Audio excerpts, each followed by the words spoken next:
स्वागत है आप सभी बच्चों का इस वीडियो में। एंड आज के इस वीडियो में हम बात करने वाले हैं क्लास 10 का चैप्टर नंबर 5 जो कि हम कर रहे हैं अरिथमेटिक प्रोग्रेशन। और आज के इस वीडियो में हम बात करेंगे इसके 10 मोस्ट इंपॉर्टेंट क्वेश्चंस के बारे में जो कि बहुत ज़्यादा इंपॉर्टेंट है आप सभी बच्चों के लिए। तो पूरी वीडियो को ज़रूर से एंड तक देखना। और अगर इसके PDF चाहिए तो वो आपको मिल जाएगी टेलीग्राम लिंक पे, मतलब नीचे आपके पास डिस्क्रिप्शन में टेलीग्राम लिंक दे रखा होगा, वहाँ पे टेलीग्राम ग्रुप पे जाना, वहाँ पे हर एक सेशन के PDF आपको मिल जाएगी। ठीक है, इसके अलावा हम कर रहे हैं लास्ट मंथ रिवीजन, तो उसमें सारे के सारे कॉन्सेप्ट समझाए जा रहे हैं, तो वो भी बन चुकी है, वो भी जाके आप देख सकते हैं। ठीक है, तो चलिए बिना टाइम वेस्ट करे स्टार्ट करते हैं पहला क्वेश्चन। और पहला क्वेश्चन देखते हैं क्या है हमारा। पहला क्वेश्चन कहता है find the sum of the first 22 terms. हमें क्या निकालना है, स्टार्टिंग की 22 टर्म्स का सम निकालना है। कुछ इन्फॉर्मेशन आपको गिवन है, वो क्या गिवन है, which is D, in which D is equal to में 7। डी आपको भाई क्या दे रखा है, 7 दे रखा है। जो जो इन्फॉर्मेशन गिवन है उसको हम लिखने का काम कर लेते हैं। एंड 22nd टर्म, 22 टर्म बेटा कितनी दे रखी है, 149। अब हमने कॉन्सेप्ट वाली वीडियो में ये देखा था कि A22 को हम कैसे लिखते थे। सोचो सोचो सोचो, अगर नहीं देखी तो यार जल्दी से जाके देख लो। A22 को हम क्या लिख लेते हैं, A प्लस में 21 D लिख लेते हैं। यस मैम, 149 आ गया। और D की वैल्यू ऑलरेडी गिवन है तो रख दो।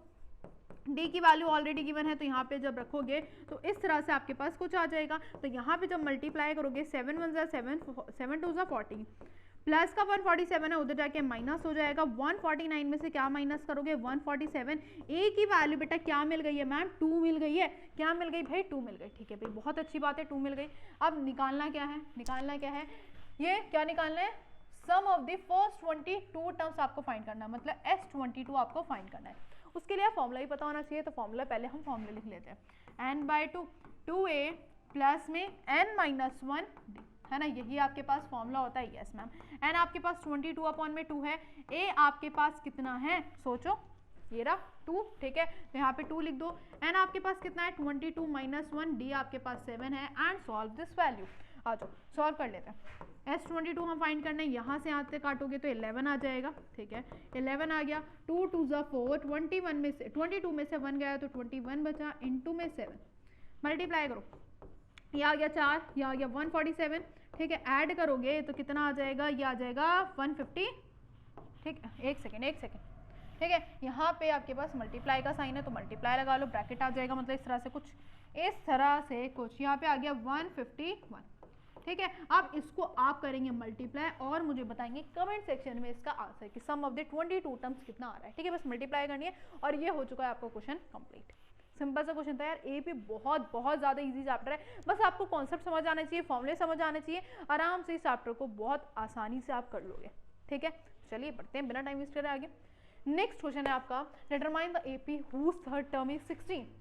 हमें AP फाइंड करनी है। AP क्या है, AP मतलब स्टार्टिंग के 3 टर्म निकाल दो, बात खत्म। अब स्टार्टिंग के 3 टर्म कैसे निकलेंगे वो सुनो। A1, ठीक है, A2 और A3। मतलब A1 को हम क्या लिखते थे A, A2 को हम क्या लिखते थे A प्लस D, और A3 को हम क्या लिखते थे A प्लस 2D। मतलब हमें इन 3 की वैल्यू निकालनी है और ये हो जाएगी आपकी AP। जब भी AP पूछे हमेशा बस 3 वैल्यू निकाल देना स्टार्टिंग की, एंड बात खत्म। ठीक है, ज़्यादा निकालने की जरूरत नहीं है। मैक्सिमम आपके मतलब मिनिमम भी और मैक्सिमम भी यार 3 ही होनी चाहिए। ठीक है, अब आगे इन्फॉर्मेशन देख लेते हैं। क्या बोल रखा था, 16 टर्म आपको गिवन है, 16th टर्म आपको गिवन है, नहीं अच्छा थर्ड टर्म गिवन है जो कि 16 है, sorry my mistake. Third term आपको गिवन है जो कि आपके पास 16। इसको मैं थोड़ा सा खोल के लिख लूँ क्या, A3 को हम कैसे लिखेंगे, A प्लस में 2D। ठीक है भाई, पहली इक्वेशन आपकी ये बन चुकी है। अब आगे की बात करते हैं, तो आगे क्या बोलता है, आगे क्या बोलता है, 7th टर्म, बहुत ध्यान से सुना, जो आपकी 7th टर्म है, 7th टर्म जो है वो क्या कर रही है, एक्सीड का मतलब क्या है, ज़्यादा है किसे, 5th term by 12, 5th term से 12 ज़्यादा है। मतलब 17th टर्म जो है वो 5 ज़्यादा है। कितनी ज़्यादा है, 5 ज़्यादा है। ध्यान सुनो, 7th टर्म जो है, 17th नहीं, 7th टर्म जो है, 7th टर्म जो है वो कितनी ज़्यादा है, वो कितनी ज़्यादा है, वो कितनी ज़्यादा है, वो कितनी ज़्यादा है, 12 ज़्यादा है किससे, 5th टर्म से। समझ आ गई। अब ये वाली ज़्यादा है तो हमेशा ध्यान रखना, जब भी हमें इक्वल करना है तो उल्टी साइड उसका एक्सपेरिमेंट करते हैं, मतलब प्लस माइनस मल्टीप्लाई जो भी आपको करना हो। यहाँ पे एक्सीड बोल रखा है तो हम क्या करेंगे, यहाँ पे प्लस करेंगे। क्या करेंगे भाई, यहाँ पे एक सेकेंड, प्लस करेंगे। ठीक है, क्या कर देंगे, प्लस क्या कर देंगे, 12 कर देंगे। मतलब ये ज़्यादा थी तो उल्टी साइड उसका क्या कर देंगे, प्लस कर देंगे। समझ आ गई बात। अब ये क्या हो गया, इक्वली बैलेंस हो गया। ठीक है, अब सुनो ध्यान से, अब ये चीज़ हमें को गिवन है तो इसको थोड़ा सा सिंप्लीफाई कर लेते हैं, ठीक है। 7th टर्म जो थी वो 12 ज़्यादा थी किससे, 5वीं टर्म से। इसको ज़रा सॉल्व करेंगे तो A7 को हम क्या लिख सकते हैं, A प्लस में 60, ये आपके पास 12, ठीक है। A5 बेटा आपके पास कितना है, A प्लस में 40, ठीक है। तो ये बात समझ आई। अब इधर उधर कर लेते हैं, देखो यहाँ से कुछ कट भी रहा है, A से भाई A चला गया, ठीक है। ये इधर आएगा, माइनस का 40 हो जाएगा, उधर क्या बचा, ठीक है। ये आएगा 2D इक्वल बेटा कितना आ गया 12, 2 6 12, डी की वैल्यू आपके पास कितनी मिल चुकी है भाई, 6 आ गई है। कितनी आ गई, 6 आ गई, ठीक है भाई। इतनी बात भी क्लियर है। अब आपको निकालना क्या था, ए भी निकालना था, जिसके लिए आपको ए चाहिए है ना, ए भी तो चाहिए। तो ए कैसे निकालोगे, ये जो फर्स्ट इक्वेशन थी ना इसमें पुट कर दो, ए प्लस में 2D इज इक्वल्स में कितना था 16 था, ठीक है। यहाँ पे आ गया, यहाँ पे पुट कर दो, इक्वल में कितना चल रहा है 16, 6 2 12 इक्वल में 16 आ गया, प्लस का 12 उधर जाके बेटा माइनस हो जाएगा, तो 16 में से 12 जाते हैं तो कितने बचते हैं, 4 बचते हैं। ए ये रहा और डी ये रहा, वैल्यूज पुट करो एंड गेट योर आंसर, ठीक है। आ जाओ मैं पुट करवा देती हूँ आपसे। सबसे पहले A1 की अगर हम बात करें जो कि आपकी A है, जो कि आपकी क्या है 4 है, ठीक है। A2 की अगर बात करें तो क्या लिखते हैं, A प्लस डी लिखते हैं। A आपके पास 4 है, D आपके पास कितना है 6, तो 4 और 6 कितना आ गया 10 आ गया, ठीक है 10 है। अब A3 की बात करें तो बेटा क्या है, A प्लस में 2D है, A आपके पास कितना है 4 है, प्लस में 2 इंटू में D आपके पास कितना है 6 है, यह आ गया 6 2 12, और 12 और 4 कितने होते हैं भाई 16 हो जाते हैं। कितने हो जाते हैं 16। तो अगर मैं पूरी AP को अगर ढंग से लिखूं तो 4 10 और बेटा क्या आ गया 16 आ गया, and this is your AP, ठीक है। सिंपल सा क्वेश्चन था, आई होप क्लियर हो गया होगा, हो गया कि नहीं हो गया। चलो तो फिर आगे की तरफ बढ़ते हैं और नेक्स्ट क्वेश्चन देखते हैं। क्या बोलता है आपसे, 11th टर्म निकालनी है लास्ट से। अच्छा क्वेश्चन है, इंपॉर्टेंट क्वेश्चन है। 11th टर्म निकालनी है वो भी किससे, लास्ट से। तो हमने क्या करते हैं, इस AP को ना उल्टा कर देते हैं। उल्टा मतलब कि सबसे पहले यहाँ पे D देखेंगे, D देखो 7 में से 10 जाएगा तो बेटा कितना बचेगा, माइनस का 3 बचेगा। तो हम क्या करेंगे, माइनस का 62 है, अब माइनस के 62 में से 3 माइनस कर देंगे तो कितना आ जाएगा आपके पास, मतलब 3 का डिफरेंस ले लो तो माइनस का 59 आ जाएगा, ठीक है। डिफरेंस इनका कितना आ रहा है, 3 का आ रहा है, क्योंकि वहाँ पे डिफरेंस 3 का था, ठीक है भाई। अब डैश डैश डैश लगाओ। अब जो स्टार्टिंग वाली टर्म थी वो क्या बन गई है, आपके लास्ट बन गई है। क्या बन गई है वो आपके लास्ट, समझ रहे हो, लास्ट वाली टर्म स्टार्टिंग बन गई और स्टार्टिंग वाली टर्म लास्ट बन गई, ठीक है। अब यहाँ से फाइंड करनी है आपको 11th टर्म। क्या फाइंड करनी है, 11th टर्म फाइंड करनी है। 11th टर्म को कैसे लिख देते हैं, A प्लस में 10D, मतलब इसके लिए हमें A चाहिए और क्या चाहिए, D चाहिए, ठीक है। अब बिल्कुल सिंपल सा मेथड है। क्या करोगे, यहाँ पे A देखो, A कितना है माइनस का 62, D अगर बात करें तो माइनस का 59 है, माइनस एक फॉर्मूले का और एक इसका माइनस, माइनस माइनस प्लस, तो कितना आ गया, D आपके पास आ गया 3। A आ गया माइनस का 62 और D आ गया बेटा कितना 3 आ गया। फॉर्मूले में पुट करो, वैल्यू निकाल लो। A कितना है माइनस का 62 प्लस का 3 इंटू में 10, ठीक है। ये आ गया माइनस का 62 और ये आ गया 30, और जब माइनस करोगे तो A11 आपके पास आ गया माइनस का 32, मतलब लास्ट 11th टर्म जो आ गई है वो कितनी आ गई, माइनस का 32 आ गई। हमेशा ध्यान रखना जब भी 11th टर्म निकालोगे तो ऐसे ही आपको फाइंड करनी है, ठीक है। चलो नेक्स्ट क्वेश्चन की तरफ बढ़ते हैं और नेक्स्ट क्वेश्चन देखते हैं आपका क्या है। देखो भाई ध्यान से, सम ऑफ द फर्स्ट 15 टर्म्स आपको गिवन है, sum of the first 15 term आपको गिवन है, मतलब S15 आपको गिवन है कितना 750। क्या मैं इसको थोड़ा सा सिंप्लीफाई करूँ, उसके अलावा चलो पहले क्वेश्चन पढ़ लो। ए आपको गिवन है कितना 15, निकालना क्या है 20th टर्म निकालनी है, मतलब A प्लस में 21D निकालना है। मतलब A तो गिवन है, फाइंड क्या करना है, D फाइंड करना है। वो किससे आएगा, इक्वेशन से आएगा। चलो इसको सिंप्लीफाई करो। फॉर्मूला तो यार आप सभी को याद होगा, n/2 2A प्लस n-1D, ठीक है। n आपके पास 15/2 है, A भाई कितना है आपके पास 15 है, प्लस n कितना है आपके पास 15 - 1 है, और D आपको नहीं मालूम है, और S15 की वैल्यू 750 दे रखी है, ठीक है भाई। अब देखो यहाँ से इसको काटोगे तो ये कितना आएगा 50 आ जाएगा, ठीक है 50 आ गया। अब 1/2 ऐसे आया, इसको मल्टीप्लाई करो कितना आ गया 30, प्लस में कितना आ गया 14D, ठीक है। अब इसको 2 को धर्म मत लेके जाना, हमने यहाँ से कॉमन निकाले। देखो 2 कॉमन आ रहा है, यस मैम कॉमन आ रहा है, तो बाहर निकालो 2, 2/2 जब यहाँ से निकलेगा तो 15 आ जाएगा, और यहाँ पे कितना आ जाएगा 70। समझ रहे हो बात को, 2 से 2 गया, अब क्या बचा यहाँ पे 50 इज इक्वल्स टू में 15 प्लस में आपके पास कितना आ गया 70 आ गया, ठीक है। प्लस का 15 है, इधर आके माइनस हो जाएगा, तो 50 में से क्या माइनस कर दो, 15 माइनस कर दो, तो ये आ जाएगा 35 इक्वल में 7D चल रहा है, 7 5 35, D की वैल्यू आपके पास क्या आ चुकी है 5 आ चुकी है, ठीक है। अब तो यार इजी है, अब तो इजी पीजी है। चलो वैल्यू में पुट कर दो।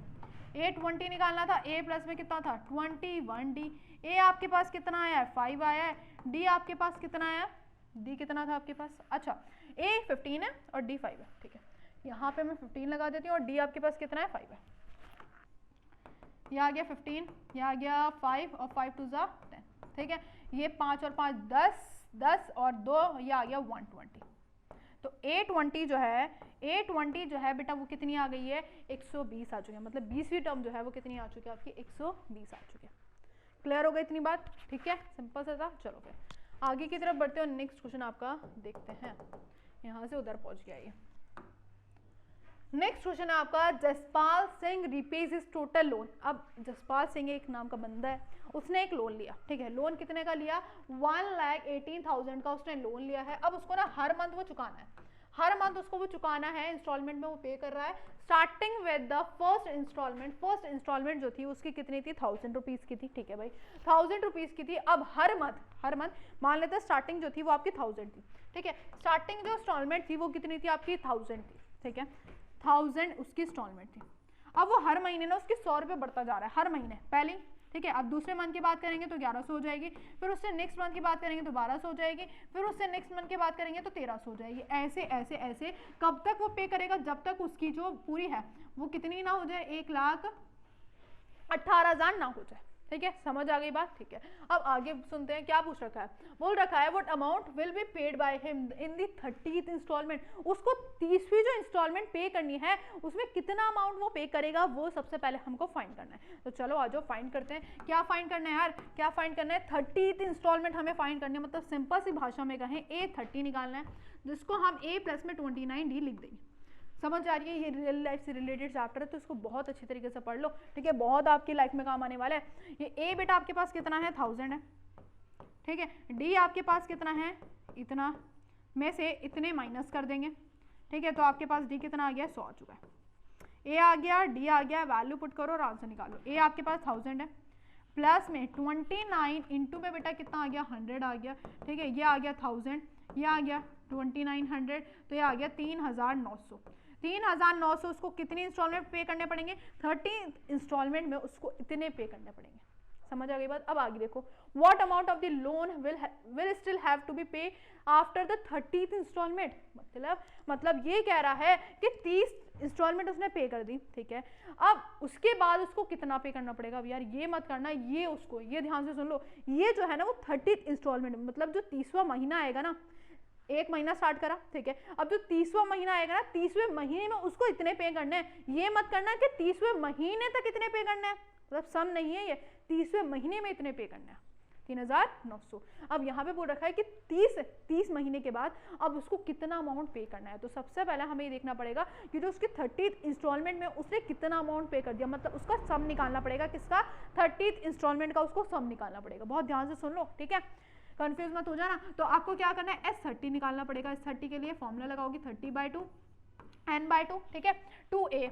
a भाई कितना है आपके पास, a कितना है 1,000 है, ठीक है प्लस में n-1 कितना आ जाएगा भाई d आ जाएगा, d कितना था 100 था, ठीक है और ये आपका सम आ गया 30 का। अब एक बात बताओ, ये जो भी आएगा कि मतलब 30 इंस्टॉलमेंट तक उसने इतना अमाउंट पे कर दिया, अब टोटल कितना था इतना था, तो हमें क्या करना है कि बाकी बचा बताना है कि 30 इंस्टॉलमेंट के बाद कितना पे करेगा। तो आपको कुछ नहीं करना कि 1,18,000 में से क्या माइनस कर देना है S30 को माइनस कर दिया, मतलब जितना भी उसका 30 इंस्टॉलमेंट उसने पे कर दिया, बाकी कितना बचा जो इतने में से इतने अमाउंट को हमने माइनस कर दिया। आपको ये फाइंड करना है, समझ रहे हो बात को, इसको कैलकुलेट कर लो। ये आ जाएगा 15, ठीक है ये आ जाएगा 2,000 प्लस में 29 इतना आ जाएगा, ठीक है यहाँ मैं कैलकुलेट कर देती हूँ। ये आ जाएगा आपका कितना, यार ये प्लस नहीं है मल्टीप्लाई, हमेशा मैं ऐसे कर देती हूँ, ठीक है तो इतना आ जाएगा 4,900। अब इसको करोगे तो बेटा ये कितना आ जाएगा, सम ऑफ 30 आ जाएगा, यहाँ पे रखोगे इसको माइनस कर देना। मैं यहाँ पे कर देती हूँ 1,18,000 माइनस का 15,000 और इनटू में कितना है 4,900, माइनस पहले मल्टीप्लाई करना फिर माइनस कर देना, तो ये आ जाएगा आपका बाकी बचा ये 30 इंस्टॉलमेंट के बाद आपको कितना पे करना है।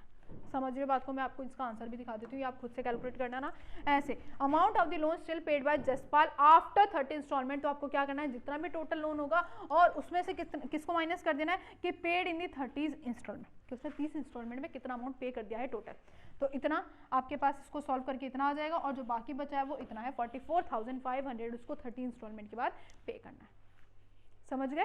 चलो भाई, अच्छा क्वेश्चन है, मोस्ट इंपॉर्टेंट क्वेश्चन है, केस स्टडी में पूछ सकते हैं, यहाँ से सुन लो, केस स्टडी में ऐसा क्वेश्चन पूछ सकता है, क्योंकि एपी से केस स्टडी बहुत आने के चांसेस होते हैं। चलो आगे की बात करते हैं यार नेक्स्ट क्वेश्चन की, और नेक्स्ट क्वेश्चन देखते हैं क्या है, ये भी मोस्ट इंपॉर्टेंट क्वेश्चन है, मोस्ट इंपॉर्टेंट क्वेश्चन है, सारे छठे छठाए क्वेश्चन है, बहुत अच्छी तरीके से देख लो। क्या बोल रहा है, एस एन दे रखा है 3n² प्लस का 5n, ठीक है।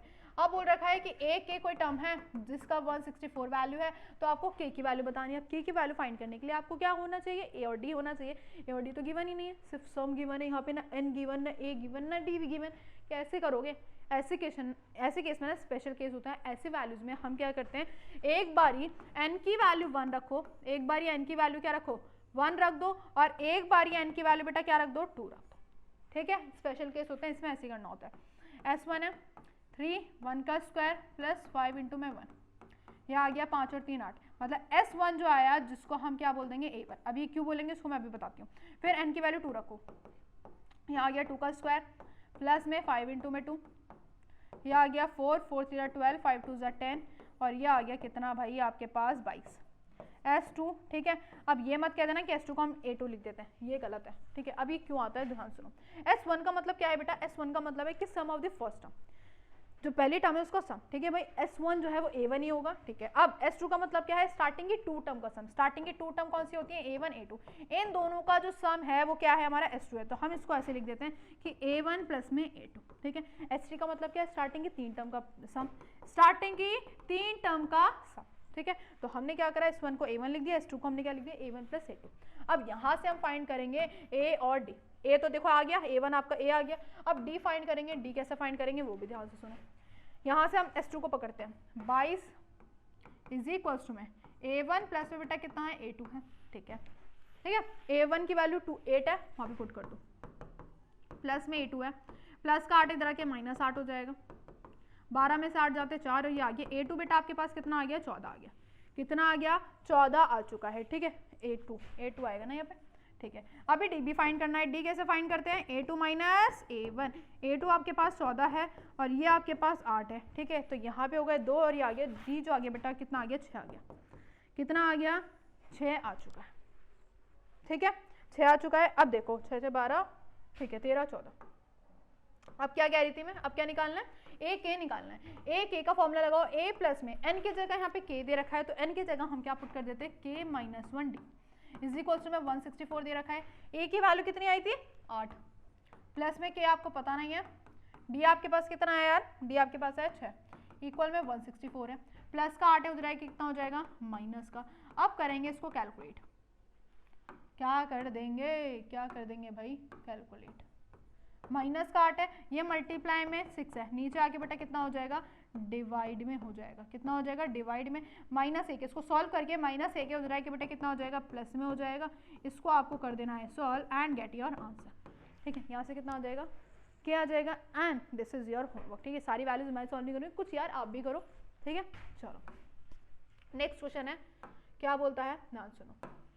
बोल रखा है sum of the first 25 terms of an AP आपको फाइंड करना है, मतलब S25 फाइंड करना है, जिसमें आपको एन दे रखा है, एन आपको दे रखा है कितना 5 प्लस में कितना 6 है, ठीक है इतना दे रखा है आपको। अब बोल रखा है रेशियो किसका निकालना है, रेशियो किसका निकालना है 20th term to the 45 term.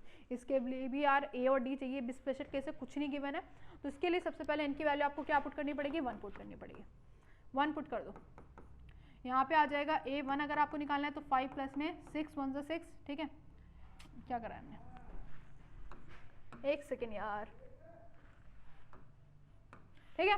तो यहाँ पे आ जाएगा 5 प्लस में 6 1 जा 6, तो 5 और 6 कितने होते हैं 11 होते हैं। तो A1 आपके पास 11 आ चुका है। अगर हम n की वैल्यू 2 रखते हैं, n की वैल्यू 2 रखोगे तो कितना आ जाएगा A2 इज इक्वल टू में 5 प्लस में 6 2 जा 12, ठीक है। 6 2 जा कितना आ गया 12 आ गया, ये आ गया बेटा, ठीक है। A2 की वैल्यू कितने आ गए 17 आ गए। अब D निकालोगे, D कैसे निकालोगे, तो सिंपल है A2 माइनस A1 है, 17 में से क्या आ गए 11 गए, तो कितने बचते हैं भाई, 6 बच जाते हैं। तो डी कितना आ गया, 6 आ गया, और ए कितना आ गया, 11 आ गया। अब निकालो यार एस, क्या निकालोगे, एस 25 सबसे पहले। तो कितना आ जाएगा 25 बाई 2 ए कितना है यार 11 है, प्लस में n माइनस 1 और डी कितना है आपके पास 6 है। इसको सॉल्व कर दोगे और गेट योर आंसर। यह आ जाएगा 22, यह आ जाएगा 24 इंटू में क्या आ जाएगा 6 आ जाएगा यार। इसको कैलकुलेट कर देना तो आपके पास कितना आ जाएगा, सम ऑफ 25 टर्म आ जाएगा। ठीक है, अब उसको कैसे कैलकुलेट करोगे, देखो ध्यान से सुनो, बहुत ध्यान से। यहाँ पे क्या बोल रखा है, किसका रेशियो चाहिए, A20 अपॉन में A45। ये भी यार सिंपल है ना। A20 क्या होता है, A प्लस में 21D और अपॉन में A प्लस में 44D। वैल्यूज पुट करनी है और आपका आंसर निकाल देना है। A कितना है 11 है, D आपके पास कितना था 6 था। ठीक है, अपॉन में सम, हाँ रेशियो तो निकालना है। ठीक है, 11 प्लस में 44 इंटू में क्या कर देना है 6 कर देना है। यहाँ से आपके पास वैल्यू आ जाएगी और इसको सॉल्व कर देना। A20 अपॉन में कितना आ जाएगा, A45 आ जाएगा। कर दोगे भाई इसको सॉल्व, ये दोनों को आपको काउंट करना है। ठीक है, चलो आंसर देख लो इसका कितना आ रहा है, इतना इतना कुछ आ रहा है। ठीक है, S25 का कितना आ रहा था, S25 का आ रहा है 2075। समझ रहे हो बात को। चलो इन्होंने तो बिल्कुल अलग अलग कर रखा है, आप सीधे डायरेक्ट भी कर सकते हो। अब आते हैं बढ़िया से क्वेश्चन पे। The ratio of the sum of the first N term, आपको सम दे रखा है, उनका रेशियो दे रखा है, मतलब एस एम अपॉन में एस एन जो दे रखा है वो कितना दे रखा है, एम स्क्वायर अपॉन में एन स्क्वायर दे रखा है। ये आपको प्रूव करना है। तो पहले इसको मैं थोड़ा सा सिंप्लीफाई कर लेती हूँ। एस एम को कैसे लिखोगे, एम बाई 2 ए प्लस में माइनस 1 और डी, है ना। क्या यार ऐसे लिखोगे, यहाँ पे क्या लिखोगे, एन बाई 2 ए प्लस में एन माइनस 1 डी। यहाँ क्या है, एम स्क्वायर अपॉन में एन स्क्वायर। ठीक है, थोड़ा सा इसको सॉल्व कर ले। यस मैम कर लेते हैं, आ जाओ। देखो ये 2 से 2 चला गया, ये m से यहाँ से m चला गया, इस m से ये चला गया। ठीक है, जब मल्टीप्लाई में नीचे आके डिवाइड होगा तो कट जाएगा। अब इसको थोड़ा सा अंदर मल्टीप्लाई कर दो, यहाँ आ जाएगा एम डी माइनस का डी। ठीक है, यहाँ पे आ जाएगा 2a प्लस में एन डी माइनस का डी इज इक्वल्स टू में m अपॉन में क्या चल रहा है, n चल रहा है। ठीक है भाई, इतनी बात क्लियर है। अब इनको करो क्रॉस मल्टीप्लाई। आ जाओ, यहाँ से हम a और d निकालेंगे कि क्या रिलेशन बन रहा है इनका। यहाँ से जब अंदर मल्टीप्लाई करोगे तो ये आ जाएगा 2an। ठीक है, ये आ जाएगा m(n)d माइनस का n(d). ठीक है, समझ रहे हो बात को, मल्टीप्लाई कर दिया मैंने और कुछ नहीं करा। सेम यहाँ पे भी इसको यहाँ पे ले जाओ तो ये आ जाएगा 2am प्लस में m(n)d। ठीक है, और माइनस का m(d). अब देखो फिर से कुछ यार कट रहा है कि नहीं कट रहा है, m(n)d से m(n)d चला गया कि नहीं चला गया। अब देखो क्या क्या बच रहा है। एक काम करते हैं, 2 मतलब ए वाले को एक तरफ, डी वाले को एक तरफ। ये प्लस का है, इधर आके कितना हो जाएगा भाई, माइनस हो जाएगा, और ये माइनस का है उधर आके प्लस हो जाएगा। इस तरह से कुछ बच रहा है। यहाँ से देखो 2a कॉमन आ रहा है, वहां से d कॉमन आ रहा है। 2a जब यहाँ से कॉमन आता है तो n माइनस m बचता है, वहां से जब d कॉमन आता है तो यहाँ पे n माइनस m बचता है। फिर से मुझे कुछ कटता हुआ नजर आ रहा है। ठीक है, यहाँ पे कितना आ गया, 2a इज इक्वल्स टू में d आ चुका है। ये रिलेशन आ गया।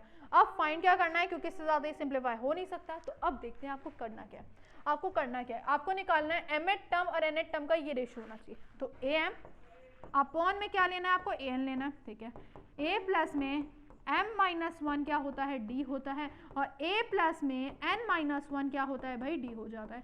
फॉर्मूले में पुट कर दो। देखो यहाँ पे a रख दो, d की जगह क्या रख दोगे, 2a रख दो, d की जगह क्या रख दोगे, 2a रख दो। ठीक है, सेम यहाँ पे भी ऐसे कर दो, क्योंकि उसी की वैल्यू a की टर्म में कर लो। ठीक है, यहाँ पे थोड़ा सा इसको अंदर मल्टीप्लाई कर देते हैं। ठीक है, मैं एक ही पेज पे कर रही हूँ ताकि ना आपको कोई दिक्कत ना आए, तो आपको यहीं से सब समझ आता रहे। यह आ जाएगा 2am, ठीक है, माइनस का 2a अपॉन में a प्लस में यह आ जाएगा आपके पास, यहाँ पे मैंने चेंज नहीं करा क्या, एक सेकेंड रुक जाओ, यहाँ पे मैंने चेंज नहीं करा, ये आ गया 2a। ठीक है, जब अंदर मल्टीप्लाई करोगे तो ये आ जाएगा 2an माइनस का कितना आ गया, 2a। ठीक है, अभी थोड़ा सा और सिंप्लीफाई होना बाकी है। a में से माइनस 2a जाएगा तो कितना बचेगा, माइनस का a बचेगा। सेम यहाँ पे भी 2an में से माइनस का कितना आ गया, a। कुछ कॉमन आ रहा है क्या कॉमन आ रहा है, 2a कॉमन आ रहा है, नहीं सिर्फ a कॉमन आ रहा है ना, a कॉमन आ रहा है। एक सेकेंड भैया, यहाँ से a कॉमन आ रहा है, क्या बचा बोलो भाई। यहाँ पे बचा हमारे पास 2m माइनस का 1 अपॉन में a प्लस में a मल्टीप्लाई में 2n माइनस का 1। ए से ए गया और आपके पास आ गया 2m माइनस 1 अपॉन में 2n माइनस 1, और यही आपको चाहिए था किसका रेशियो, mth अपॉन में nth टर्म का 2m माइनस 1 अपॉन में 2n माइनस 1, क्या यही चाहिए था? यस मैम यही चाहिए था, और ये आ चुका है। देख रहे हो पूरा प्रोसेस, बिल्कुल सिंपल सा क्वेश्चन है, बस आपको समझने की जरूरत है। ठीक है, चलो नेक्स्ट क्वेश्चन की बात करते हैं, और ये रहा आपका नेक्स्ट क्वेश्चन।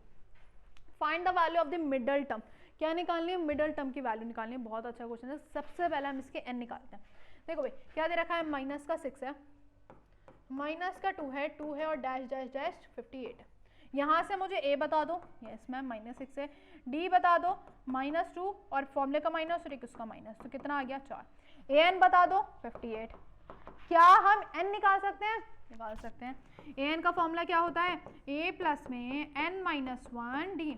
n कितना है? 58 है। a कितना है? -6 है। n पता नहीं है। d कितना है? 4 है। ये माइनस का इधर आई कितना हो जाएगा भाई? प्लस का हो जाएगा। n माइनस 1 और कितना आ गया? 4 आ गया। ठीक है, प्लस करो, यहाँ आ गया 64, 4 मल्टीप्लाई में नीचे आके डिवाइड में, ये आ गया n माइनस 1, काटो। ठीक है, इतना आ गया। ठीक है भाई, फिर कितना आ जाएगा? 16 माइनस 1 इधर आके प्लस हो जाएगा। n की वैल्यू यार कितनी आ गई है? 17 आ गई। अब ये जो n आया ना, ये आपका कैसा नंबर है? ऑड नंबर है। कैसा नंबर है? ऑड। अब एक बात बताओ, मीडियन आपने पढ़ा होगा स्टैटिस्टिक्स में, पढ़ा है कि नहीं पढ़ा? वहां पे मीडियन में क्या करते थे? मिडल वैल्यू फाइंड करते थे, किसकी हेल्प से? n की हेल्प से। जब भी ऑड आता है, कैसा नंबर आता है? ऑड नंबर आता है। ध्यान सुनो, ऑड नंबर अगर होगा तो हम कैसे फाइंड करते हैं middle value? n plus 1 upon में क्या कर देते हैं? 2 कर देते हैं, है ना। ये हमारी टर्म आती है, इसमें हमें पता चल जाता है कि हमारी ये वाली मिडल टर्म होगी। सुन रहे हो? मीडियन की हेल्प से हम यहाँ पे मिडल वैल्यूज निकालते हैं। पहले n निकाल लिया, फिर अगर ऑड नंबर होगा तो ये वाला फॉर्मूला हम लगा देंगे। अब यहाँ पे n की वैल्यू पुट करो, 17 प्लस 1 अपॉन में 2, 18 अपॉन में 2, मतलब 9th टर्म जो होने वाली है, ध्यान सुनो, 9th टर्म जो होगी ना, वो कौन सी टर्म होगी? मिडल टर्म होगी। क्या होगी? Middle term. उसकी वैल्यू हमें फाइंड करनी है, तो a9 की वैल्यू बेसिकली हमें फाइंड करनी है। तो a प्लस में क्या होता है? 8d। a आपके पास कितना है? -6, और d आपके पास कितना है? 4 है शायद, आई थिंक। कितना है? d हाँ 4 है। ठीक है, ये आ गया -6, ये आ गया 32, और ये आ जाएगा आपका कितना? एक सेकेंड, a9 है। ठीक है, ये आ गया आपका पास 26। ठीक है, तो मिडल वैल्यू क्या है ये बेटा? 26। समझ गए बात को? चलो भाई आगे की तरफ बढ़ते हैं, इंपॉर्टेंट क्वेश्चन है ये। नेक्स्ट है आपका, how many 2 digit number are divisible by 3। ऐसे कितने नंबर हैं 2 डिजिट के जो कि डिविजिबल बाय 3 हो? तो पहला नंबर बताओ जो कि डिविजिबल बाय 3 हो। क्या होता है? 12 होता है, फिर 15 होता है, ऐसे ऐसे प्रोसेस चलता रहता है। लास्ट नंबर क्या होता है बेटा? जो डिविजिबल बाय 2 होता है वो भी 2 डिजिट, 99। ठीक है, तो बेसिकली हमें यहाँ पे n फाइंड करना है। तो यहाँ पे a आपके पास 12 है, d आप फाइंड करोगे तो 3 है, an आपके पास 99 है। यार फाइंड कर लो, बहुत ईजी सा कॉन्सेप्ट है। ये फॉर्मूला होता है, an आपके पास 99 है, a आपके पास 12 है, प्लस में d आपके पास कितना है? 3 है। माइनस प्लस का 12 इधर आके माइनस हो जाएगा, n माइनस 1 इंटू में कितना आ गया? 3 आ गया। ठीक है, माइनस करोगे तो ये आगे 87, मल्टीप्लाई में 3 नीचे आके डिवाइड हो जाएगा।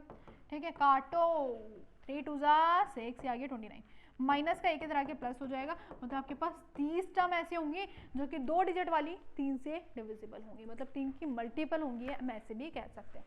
ठीक है, और this is all about our question. ठीक है, तो भाई आई होप आपको सारे के सारे क्वेश्चंस क्लियर हो गए होंगे, हो गए नहीं होंगे? तो भाई अच्छी बात है, क्लियर हो गए तो। और अगर आपको इसकी लास्ट मंथ रिवीजन वाली मतलब कॉन्सेप्ट वाली वीडियो भी देखनी है तो वो भी आपको मिल जाएगी। ठीक है, और इसकी पीडीएफ भी चाहिए तो वो भी आपको मिल जाएगी। तो भाई मिलते हैं नेक्स्ट चैप्टर की वीडियो में, जिसमें हम करने वाले हैं concept and 10 most important questions.